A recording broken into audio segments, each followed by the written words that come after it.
Welcome to the Everybody Matters podcast, a show dedicated to the idea that when organizations care enough to show their people that who they are and what they do matter, they unlock the only business idea with truly unlimited potential. I'm Brent Stewart, your host. This podcast has now reached Barry-Wehmiller. Don't forget to connect with us on the web at Barry-Wehmiller.com, on Twitter at Barry-Wehmiller, on Facebook and LinkedIn, and check out our blog, trulyhumanleadership.com. A few years ago, Barry-Wehmiller CEO Bob Chapman participated in a TEDx event at Scott Air Force Base outside of St. Louis. Interestingly enough, earlier this year, Matt Whiat of the BWLI Leadership Institute participated in his own TEDx event at St. Louis University.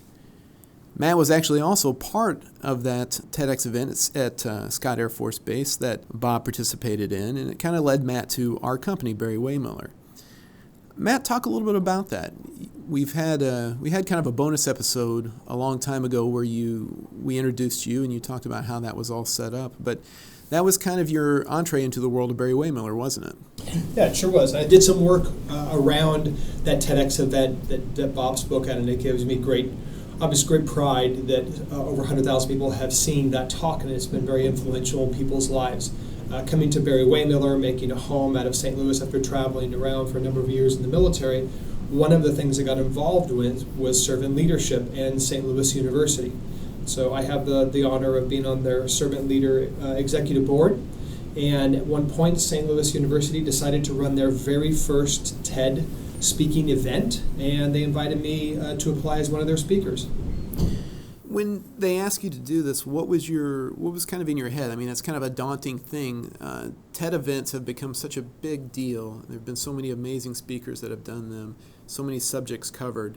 What did you think about in terms of what you want to share with people? I thought about, from our perspective in the Leadership Institute, it's very much about how do we take the basic concepts we have of truly human leadership, of building a people-centric culture, and then fitting your personal stories into those concepts. Less about pontificating about what you feel about leadership, if you will. And so my concern in the beginning was not just to get up there and speak for 18 minutes about leadership in general and it be very colored by my military background, but thinking about personal stories, be they family or in the military or raising young boys as parent, but more along the lines of what's a story that fits into a teaching concept that we would like. And then to just put about 2 or 3 of those together into a nice succinct talk that says, oh, this is a different way of looking at how we care for people. The talk is predicated, basically, we call it the insanity of leadership, to call attention to how it's different that we think about how we operate and work and live and love in a family compared to how we do that at work. And so we use a couple of basic examples from how do we recognize and celebrate people. So a very short example that I try to articulate in the talk is, if we waited until someone just achieved something, how might that look when we were teaching one of our children how to ride a bike? We would only recognize and celebrate them by the time that they're done completing it and they can ride around the block on their own. But all the effort they put into, all the example of looking for cars and being safe, we don't recognize any of that. We only recognize the achievement. Why do we think so differently in our home life than we do about how we care for people at work?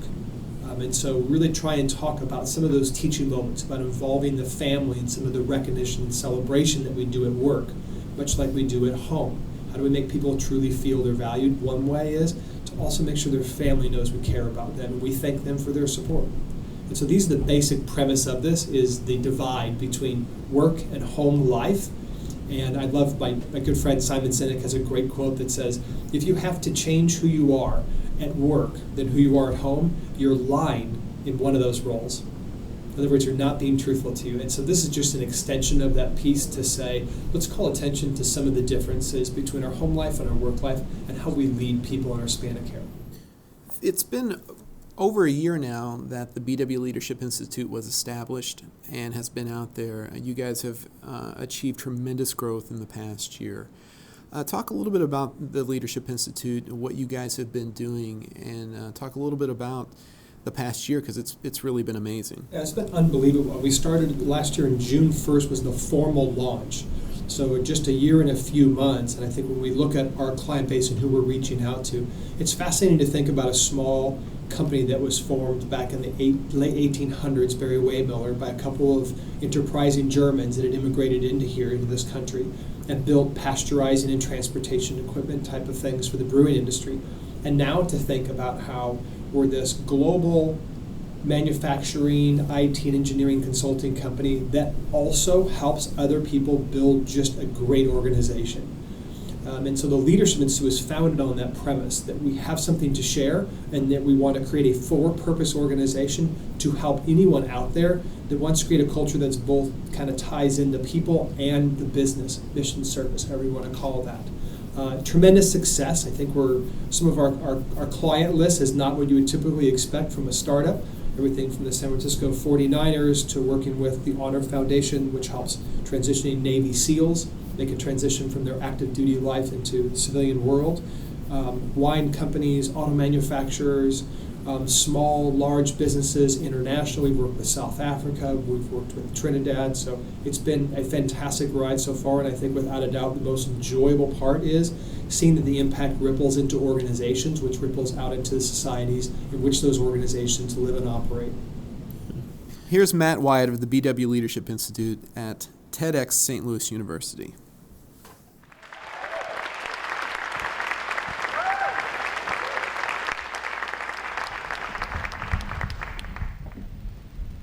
If I were to ask you, what do you do? Most of us would respond something in line with our work or occupation. I'm a doctor, I'm a lawyer, I'm a physicist, I'm a poet. I might be broke if I'm a poet, but I'm still a poet. I'm a professor or I'm a student. And yet we all fulfill deeper roles in our lives than just what we do for a living. I'm a husband to my wife, pictured here. I know it's blurry, but trust me, I married way above my pay grade. I'm also a dad to my young boys. This is Henry. Yes, I caught him. And my older daughter. Still trying to be the father that I think they deserve. Previously, I served 25 years in the U.S. military. I started at the very bottom of the U.S. Air Force. That rank is called Airman Basic. It's like the base motto with no options. And served through senior officer. I've had assignments in the Pentagon, in the Middle East. I worked with our new NATO partners in Eastern Europe. I had the honor of commanding men and women in service of their nation and flown those who fell on the battlefield home to their final resting place. In 2003 and 2004, I was a member of the United Nations Peacekeeping Force in Liberia, West Africa, fresh on the heels of their gruesome civil war. And currently, I serve as a partner in the Barry-Wehmiller Leadership Institute, transferring a career of serving nation into a career now of serving humanity.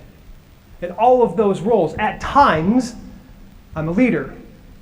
And in all of those roles, I've failed. I failed in my first marriage. I'm not, as the coffee cup might say, world's greatest dad. My young boys probably think that going to your room and thinking about your actions is going to solve all of the world's problems, even global warming. And as I look back upon my military career, I think, oh my gosh, if this older, more mature self could talk to the younger version and tell them you can't just order people around and expect them to do what you want to your quality standards on your timeline and then be frustrated when it doesn't happen. That's being a boss or a manager or a supervisor. And no one likes to be bossed, managed, or supervised. It's interesting, the language, the words, the titles we use for the work of leadership, isn't it? As I reflect of these successes and failures, both deployed and at home, deployed to war-torn lands and impoverished lands, across all kinds of organizations, both in the public and private sector, I realize leadership is exactly the same. Now, I don't care, and I'm not interested in what the formal definition of leadership is. It's too easy to misinterpret. Here's my truth. Leadership is the relationship between people. And as I reflected upon this truth, I realized we treat people so differently at work than we do at home. Why does anybody here care about that? Why does anyone care about that? Because how we lead and how we are led impacts how we are all going to live. The places where we make a living, it's where we spend the majority of our waking lives. So today I'm going to share with you a few stories that articulate this great divide between home and work life, and a little bit about what happens, the benefits of such when you focus on the relationships between people. My wife and I are raising 2 young boys. It's very important to us that we give them all the love and care and support so they grow into be good people. And that's obvious that it's important that my wife is engaged in this endeavor. And so to determine my wife's engagement in the raising of our children, the commitment to the marriage, and the productivity of our household, I did what any good organization would do. Replacing the word manager with the word husband, I sent her an online engagement survey. This is a copy of that email that I sent her. In it, I asked her such questions as, my husband gives me a lot of support, the amount of work I'm asked to do is reasonable. My husband gives me constructive and honest feedback. What spouse wouldn't want that, huh? And my personal favorite, I can disagree with my husband without fear of getting in trouble. Family law attorneys out there are thinking, you're about to be on your second failed marriage. Here's my wife's response. Where'd you get this stuff from? And do you really, all caps, want the answers? My wife has a great way of saying a whole bunch with just a few little words. And in between the lines, what she's really saying is, 1, this is a terrible venue, terrible medium to have this conversation. 2, is anything really going to change if I give you these answers? Spoiler alert, that's not that far off from what people at work feel like when they get these. We find it absurd that I would do this in a family because we realize we can't have a relationship with a survey solely based on that. And yet we find it perfectly acceptable to do so in organizations. How crazy, right? Because both groups, both the family and the organization, they're both made up of, what do you call those things? Oh yeah, I know, people. Imagine the difference if I sat down in person with my wife and said to her, I know that you put your entire career on hold to support my service in the military and to be the primary caregiver to our young boys. As we do everything we can to love and support them and give them our opportunities so that they can grow and develop their gifts and talents into good people, I want to know, what can I do to support your role as a person who's building the foundation upon which everything else will rest? Feels a little different, doesn't it? If you want engaged people, listen to them. And you don't listen through technology, you listen in the relationship. Leadership is the relationship between people. And if there's one thing relationships need, it's understanding. And one understanding we commonly misinterpret is what actually motivates someone. You can't actually motivate another person. You can only create the environment for them to motivate themselves. I'll give you an example from a place whose entire existence, whose sole purpose is meant to mold young men and women to serve in one of the most difficult callings there is. I'm talking about boot camp. Air Force military basic training. The kind of place that says, you know what, you actually don't need to set an alarm. We'll make sure you get up right on time. I went through boot camp when I was 18 years old. It was quite an uninspiring experience for me. I remember a lot of yelling and screaming and degrading and insults. And next thing you know, 6 weeks, 2 months later, something like that, I'm on a bus, headed to technical school to learn how to fix airplanes. I said to myself under my breath as that bus left the base, I said, if I ever come back here, it will be as a commander to make some changes. Luck, fate, fortune, divine intervention would have it. I got my college degree, went through officer training school, and several assignments later, when it came time for the honor to command, the place I wanted to go, my number one choice, was right back to Air Force basic military training. Important to know that basic training, when it started, it was based on when we had the draft, when a good portion of the people that were there by law, not by choice. Today, we welcome young men and women, volunteers, millennials, by the way, who sign up during a time of war and conflict. Now, yelling has its place in basic training. We create artificial stress by this. And these are stressful roles these men and women will go into. But one day I asked my lead sergeant, who, lucky for me, had previously been a drill sergeant in the United States Marine Corps. I said, why do we continue this behavior, this yelling, this screaming, while they're trying to eat? Why are we doing this at mealtime? He said, beats me, sir. We don't do this with the Marines. I said, what? We're the Air Force. What are we trying to do, out-tough the Marines by not feeding them? We ask them to get up in the morning. We ask them to give their all during physical training. Stay awake during the classroom. Absorb all this information. Learn to shoot a weapon. Learn to make great decisions. We're building character here. And we're doing it on a reduced food intake? What's the training point? Why are we yelling at him? He said, I don't know, sir. Why are you yelling at me? The irony is we had that conversation in the facility where everyone was eating. We made some big changes in that squadron. We stopped the insulting, the abusive, sometimes abusive language, and we were out of the track. Instead of just criticizing them, telling them how terrible they were, we encouraged. We asked them, why did you choose to serve? What do you hope to accomplish? We listened. We ran with them. Some people might say, oh, way to go, fantastic. That's what the world needs, another place where we're all being nice. It's all about participation trophies and rainbows and unicorns, fluffy kittens and hugs, right? This is anything but about being nice. As the role of the commander, I was not nice. A lot of times that was by design. This is about the stewardship of the lives entrusted into your care. At basic training, they were all volunteers. And to motivate them, we ran the same exact program as every other squadron in basic training in the Air Force. No changes. To motivate our trainees, we call them, we focused on creating an environment where they would motivate themselves. And we built this environment with our relationships. Leadership is a relationship between people. So how did all this work out? Our squadron went to number 1 in drill and ceremonies, number 1 in marksmanship, number 1 in field deployment exercises, number 1 on-time graduation rate percentage, number 1 for men and women in physical fitness. Faster run times, more push-ups, more sit-ups, more heart, more desire, more motivation. All because we focused on creating the environment through our relationships.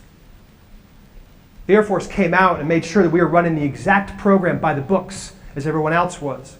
We were. Then they measured the track. Still a quarter mile. What does this have to do with our places of employment, our organizations, our universities? They're all volunteers. Instead of trying to force and make someone change or motivate them only with the rewards or punishments or lack thereof, we think about creating that environment with the relationship. And think about how this relates to our home life as well. We're not just motivating and encouraging people we care about with sticks and carrots, rewards and punishments. No, we're involved. We're thinking about the environment that we're creating with our relationships. Am I spending enough time with my spouse, with my children? Do I know their hopes, their dreams, their aspirations, their why? This is what you do inside the relationship. Leadership is the relationship between people. And if there's one way we reinforce this relationship, it is with the incredible power of recognition and celebration. My youngest is learning to ride a bike. And as he tries to ride with the training wheels off, and tears start to come down his eyes because the laws of physics have betrayed his trust once again. Do I say anything? No, because I'm after the achievement. This is what we commonly see in our organizations. We reward the achievement. I'll give you an example. We reward birthdays. Congratulations, you're still breathing. We reward length of service. Congratulations, you're still breathing at the same place. Quarterly sales targets, quality awards, safety awards. They're all achievements, achievements, achievements. Think about it if we did that in the family. So here my young son is trying to ride the bike, and he gets back on that bike with those tears, with that grit and determination and tenacity that he's going to ride again. All qualities that will serve him very well later in life. But do I say anything? Nope, because I'm after the achievement. When you ride that bike and achieve that goal, that's when I'll recognize and celebrate your efforts. And I'm also missing the opportunity to recognize and celebrate the example he's being. When he's wearing his helmet, looking both ways before he crosses, not running down the elderly on the sidewalk. But I say nothing, tell the achievement. But that isn't the way we treat people that we care about. We're along for the journey. We're there when it all starts. We're encouraging, we're reminding them of the vision. We're letting them fail at times. We're watching out for their safety. And think about all the opportunities I would have missed if from the time that they said they're going to ride a bike to the time that they actually rode it, all those opportunities to encourage, to recognize and celebrate the example and the effort they were putting forth. That's what we do inside the relationship. And leadership is a relationship between people. It's peculiar as well about how we seem to separate out recognition and celebration between work and family. When the person we want to let them know that they matter or what they've done matters, we exclude that from the family. Peculiar since we strive so hard. Sometimes we're supporting a family, but certainly we want to know, we want to make moms and dads, brothers and sisters, wives and husbands. We want to make them proud. And yet we seclude that from our friends and family. I'll tell you a quick story about someone who went against that grain. My mom has all of my decorations, all the things you amass after a career in the armed forces. But the one piece that sits so prominently in her house, framed, the one that I look at every time I come home, it's a letter written by a general. Not addressed to me, but addressed to her. And in it, he's thanking her, not just for supporting my service to country, but also for the job she did raising me. This means a great deal to me because my mother sacrificed a lot. You see, she only has 2 kids, my brother and I, and we both joined the Air Force when we were 18 years old. We've never lived back since. Holidays with all of us together were a rarity. My brother and I were usually deployed or in some bad place in the world, causing my mother to be in a perpetual state of prayer in a little church in Balboa Island in Southern California. Yet she never complained. She never said anything but, I want you to follow your dreams and go off and make your own little dent in the universe. That's why that recognition means so much to me, because that general wasn't thanking me. He was thanking the source. He was thanking the source of my goodness. What did it cost that general? Stamp a few minutes of his time? Time is the currency of leadership. Spend it recognizing and celebrating your people for the achievement, for the effort, for the example that they're being. And don't separate out that person from the family and loved ones they would love to recognize and celebrate with. This is what you can do inside that relationship. Leadership is the relationship between people. And on that note, and in this spirit, I'd like to recognize and bring up to the stage Claire Martin, Haley Sanders, and Rocky Lang. These 3 people, they were involved in putting this event on. The action that they did was that they provided accurate, insightful, inspirational communications for the last 4 months. They provided every speaker expert resources. The impact of that action was that every speaker here today, to include myself, got to show up as the best versions of ourselves. And the feeling that I have from that action and that impact is heartfelt gratitude. Thank all of you for your leadership at this event.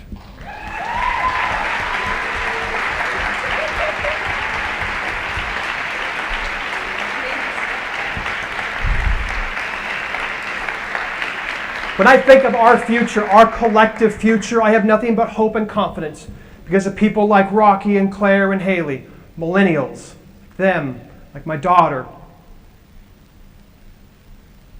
and the 11,000 men and women who went through the squadron that I had the honor of commanding. We all want to know that who we are and what we do matter. And this begins and ends with the relationships we have with one another. This is the space that leadership lives in. A caring family measures success by the way it touches the lives of people. And a caring organization does exactly the same thing. Thank you very much.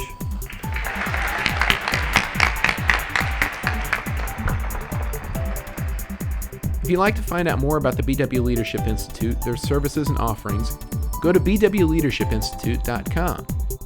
If you'd like to find out more about Bob Chapman and Ron Sizodia's book, Everybody Matters, The Extraordinary Power of Caring for Your People Like Family, go to everybodymattersbook.com. For updates on the book, this podcast, and we've got a lot of great content and insight. Don't forget to connect with us on the web at Barry-Wehmiller.com, on Twitter at Barry-Wehmiller, on Facebook and LinkedIn, and check out our blog, trulyhumanleadership.com. I'm Brent Stewart. Thanks for listening, and don't forget, Everybody Matters is the only business idea with truly unlimited potential.